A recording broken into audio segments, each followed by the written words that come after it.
Let's talk about this Ja Morant situation with the Memphis Grizzlies because it looks very messy, but the more I think about it, I think it actually makes a lot of sense why it's gone down the way it has.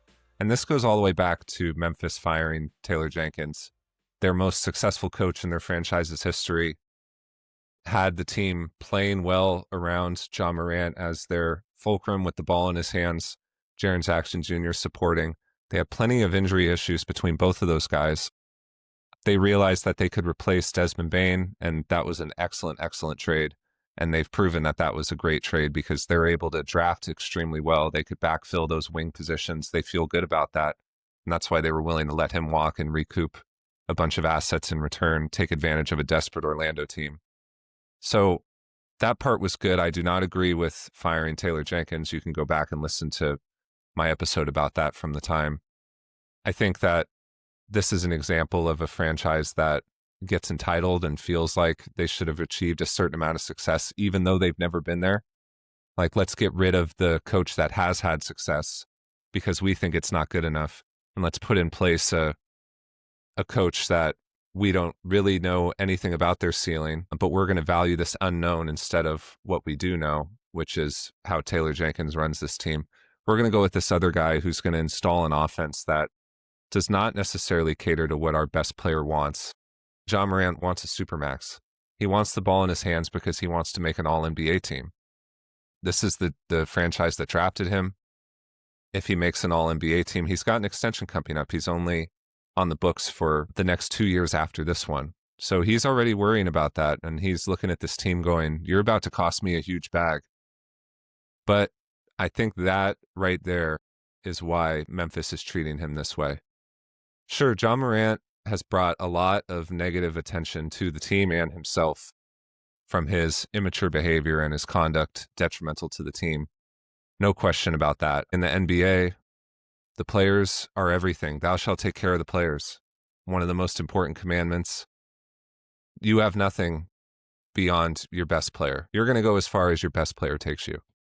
So if your best player has some behavioral issues and you don't want to deal with that, okay, but have fun in the abyss while you wait for your next best player. Because the journey between best players is the most difficult part about building a team, I would argue, is finding that bona fide number one option. And there may be some disagreement about that when it comes to Morant. Some people may think he's not a true number one option. And when I say number one option, I mean somebody who can be the best player in a series, because that's what you need to advance deep in the playoffs. When all things are equal in a series and the deeper you go, the more equal the teams get, the tiebreaker is your best player. It becomes a sort of 1-versus-1 with the other team. Who's going to have the best player on the floor? And I still believe that Ja Morant can do that. He has the star power to be a franchise cornerstone. We see that with Memphis. He's incredibly popular. The fans love him. And that's because he's a likable, exciting athlete, and his style of play is very exciting. So the point is, I see him as a valuable asset, but I think the reason that Memphis is doing this is because they are not necessarily out on him in general, but they're out on the idea of giving him a supermax. And so I think that that was the motivation behind this coaching change that they did that clearly isn't working well. I think that this was all part of the plan, that they're not actually trying to move into the top of the playoff picture in the West. And maybe the Desmond Bane trade was the first step in this effort. I think they're comfortable drafting in the lottery around where they got Cedric Coward, the end of the lottery, middle of the first round range. I think they feel like they could find another potentially best player material in that range in the draft. They're pushing Ja Morant out of town. That's what's happening here. I think before this gets any messier, they're going to get out in front of this and get rid of him. And I think it'll happen this year at the trade deadline. That's when other teams will be at their most desperate. You can get some team that is underachieved up to that point to try to make a push late for the playoffs. And so that's where I think this is all going. And so I have a few trade options here. Now, before I get into the trades, once they do let Morant go, this team is going to be just outside the playoff picture, but that's already where they are. And so I do not think Memphis is smart for how they've dismantled this Taylor Jenkins, Ja Morant regime, But given that they're making that decision, I do think that their direction is logical. If it were me, I would have stuck with the Taylor Jenkins, Ja Morant, Jaren Jackson Jr. I would have given that a few more years. I would have been willing to give Ja Morant a supermax. That the supermax wouldn't scare me if I was an NBA team, especially a team like the Memphis Grizzlies that drafts extremely well. They now have all these picks from the Desmond Bane trade. Cap flexibility is there for the Memphis Grizzlies. They're not going to be stuck even if they do end up with a bloated contract for Ja Morant. That's the argument I would make.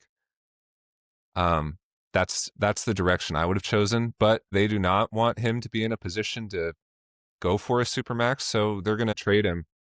And this amount of years left on his deal is about the time you want to do this. He's on the books for 39.4 right now, which is a number that is not hard to reach for other teams. He's on the books for 42.1 next year and 44.8 after that. So you can shop him to teams with the certainty that he'll finish out this season plus 2 more. If you wait till next year, you're going to get less of a return. And I think that Memphis as a front office is smart enough, despite this direction that I don't agree with. I do think they're smart, and I do think they'll trade him before this gets any uglier. In fact, I wouldn't be surprised if they're already discussing with him, hey, we see your behavior. We know that you're not pleased with the coach. Just go out there and play and trust us that we're going to find a different home for you. We'll keep you involved in the conversation. Now, as far as what teams should trade for him, the first thing to keep in mind with a trade like this is you have to think about what Ja Morant wants. He wants the ball in his hands. He wants everything revolving around him. He wants an Allen Iverson situation, but with more help. He needs to be a team's best player, a franchise player, and he needs a team that wants to be a playoff team. So with that in mind, I have 4 options. The first that's getting thrown around a lot is the Minnesota Timberwolves. And this team, there is a trade that does make sense to me, but I don't think it makes sense for Memphis. First of all, any mention of Jaden McDaniels in this trade is if I hang up the phone if I'm the Timberwolves. Jaden McDaniels is very important to Minnesota's identity. He's a very, very strong complement to Anthony Edwards. Anthony Edwards has the ball a lot. You need that big defensive stopper on the wing to support him.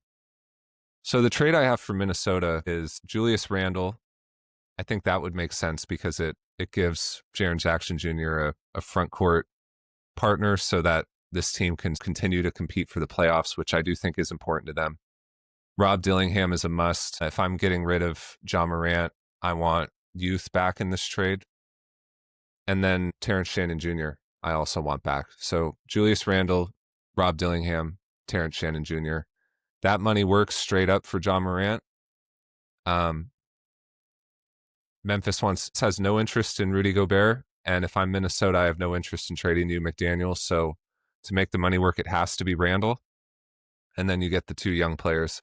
The reason I don't think Minnesota's interested in this at all is I don't think they're in a position to make a superstar trade like this. And I think ideally they would want more shooting from that point guard position. Somebody like De'Aaron Fox would make more sense for them than Ja Morant. I don't think that Ja Morant is the piece that's missing from this Minnesota team. I think they need shooting from that point guard position, and they don't need somebody who's going to attack the rim and dunk because they have that in Anthony Edwards. Now, I'm sure it would work well enough, but I do not think that that's an ideal pairing such that Minnesota leverages the very few trade assets they have left. They already made a trade for Dillingham by trading a future pick. They don't have very many trades they can make. And that's why I think if this point guard situation of theirs is going to get worked out, it's got to be Dillingham or it's got to be a lower level move. And it has to be one that does not cost them picks. They're not going to empty out their assets to address this point guard position. But they're fine for now. They're not in a rush. The next team that I think makes a lot of sense here is the Houston Rockets. I haven't heard them brought up a lot. Houston does have plenty of moves they can make. They have Phoenix picks. They have their own picks. They have this Van Vliet contract that they can include to make the money work. They can send Tari Eason and Reed Shepherd. That's the trade. Van Vliet, Eason, Shepherd for Ja Morant. Similar to the Kevin Durant trade, you could argue this is a trade with assets that Houston doesn't necessarily need. They like Tari Eason, It's not going to break their back to let him go. Reed Shepherd is getting minutes this year. I don't think he's in their permanent plans. I think they're auditioning him with Van Vliet out to see if he's a guy who can be a long-term point guard. I think Shepherd is a backup. I like him, but I think he's a backup.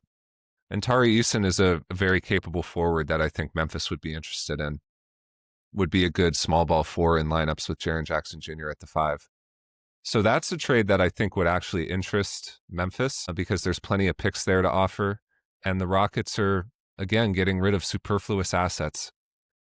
Suddenly you have a starting lineup of Ja Morant with Amen Thompson, Durant, Jabari Smith Jr., and Şengün. If Shepherd is not on the table, they could go with Steven Adams instead. Steven Adams previously played for the Memphis Grizzlies and had a very successful tenure there.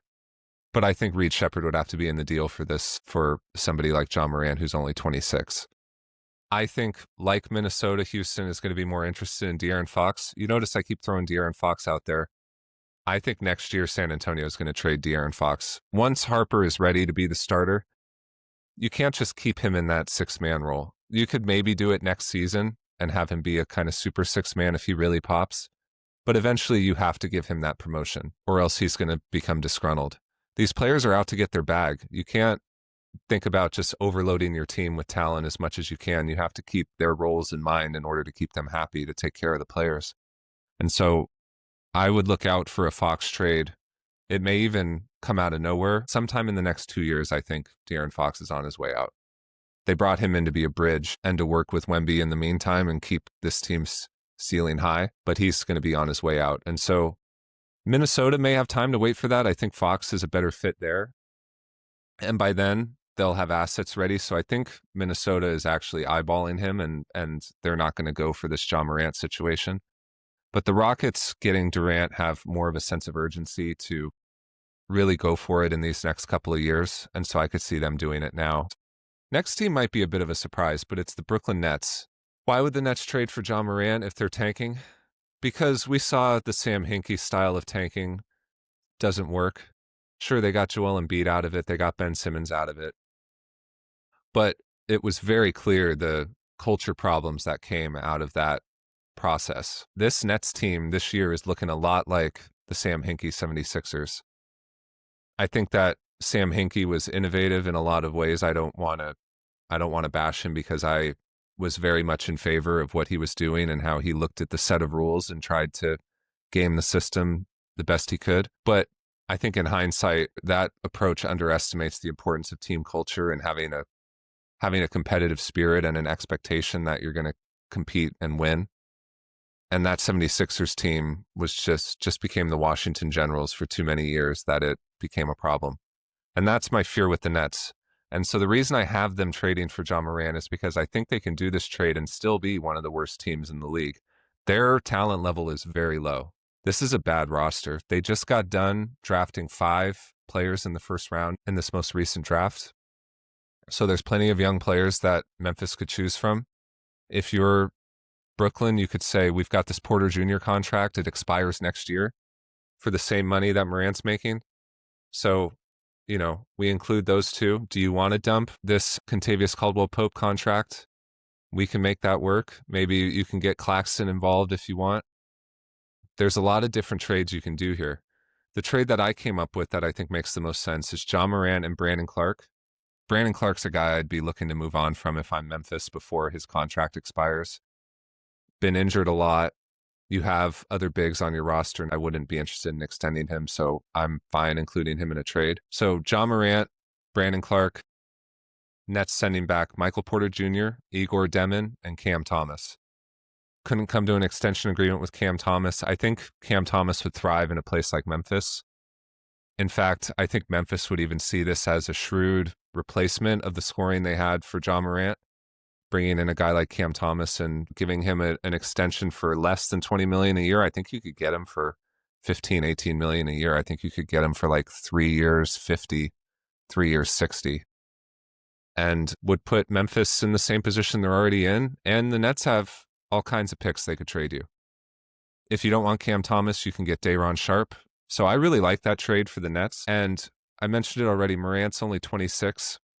It puts the Nets in a position to have a number one ready to start building. You can still tank this year and end up with a very high pick and try to get one of these guys in the draft. But then maybe you go into next year with whoever you get in the draft, Ja Morant. Maybe you still have Claxton. You have some tradable contracts. There's a lot that they can do after making a trade like this and still be bad this year.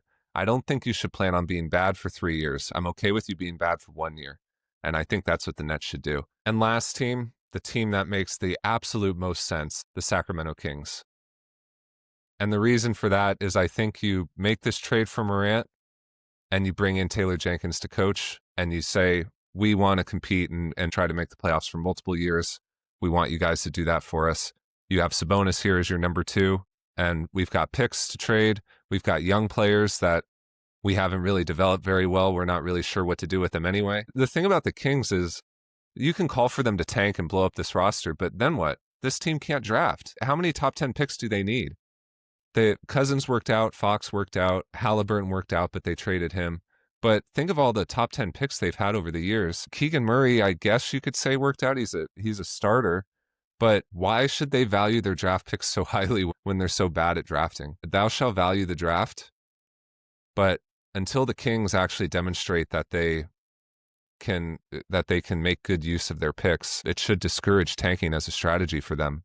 Because that turnaround is, we've seen with the Kings, that's a 10, 15-year turnaround. They do not have the organizational acumen to tank and be back in the mix in a 5-year window. I don't have any faith that they can do that. So they might as well try to keep competing for a playoff position. So what's the trade? Ja Morant for Malik Monk, Devin Carter, Keegan Murray. I think it's a beautiful trade.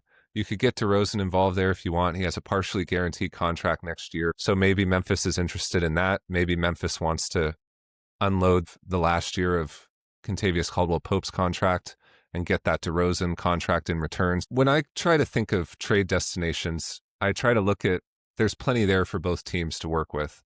And that's where a deal can be put together. The Kings have picks from the De'Aaron Fox trade they made. They have these young players. They don't even know what to do with Devin Carter. I mean, they went out and signed Russell Westbrook and Dennis Schroeder. Despite picking Devin Carter in the lottery, they went out and made those acquisitions. They don't know what to do with him. Memphis would know what to do with him. Keegan Murray, a guy they just gave an extension to. I do think he's an interesting fit in Memphis alongside Jaren Jackson Jr. and even at the 3 in big lineups with Zach Edey in the lineup there. And then Malik Monk just kind of helps make up for that offensive production you're losing with Ja Morant. And I think Malik Monk's being misused in Sacramento. So much like I said about the Rockets with these being superfluous assets, these assets aren't superfluous for the Kings, but they are assets that they don't know what to do with and they don't know how to utilize. So why not make this trade and then go hire Taylor Jenkins if he'd be willing to work with you? That's the best trade in my opinion.